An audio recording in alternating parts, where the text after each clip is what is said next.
بسم الله الرحمن الرحيم. عم يتساءلون عن النبأ العظيم الذي هم فيه مختلفون كلا سيعلمون ثم كلا سيعلمون ألم نجعل الأرض مهادا والجبال أوتادا وخلقناكم أزواجا وجعلنا نومكم سباتا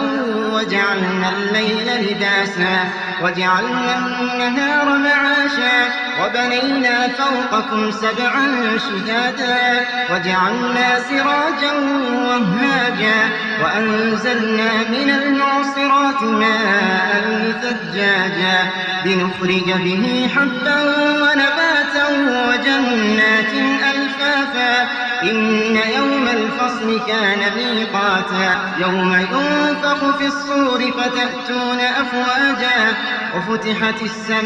السماء فكانت أبوابا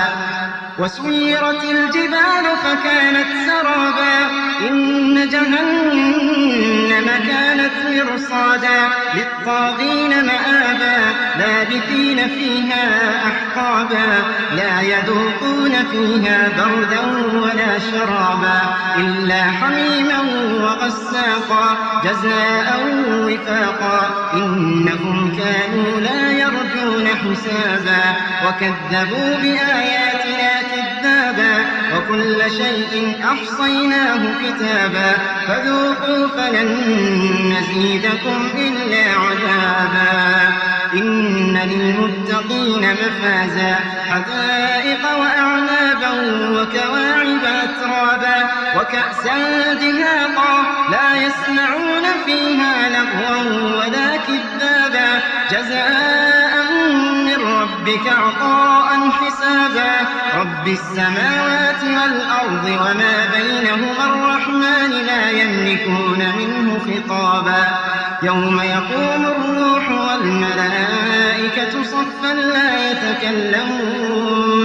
لا يتكلمون إلا من أذن له الرحمن وقال صوابا ذلك اليوم الحق فمن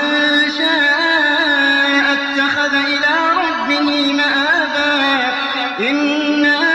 أنذرناكم عذابا قريبا يوم ينظر المرء ما قدمت يداه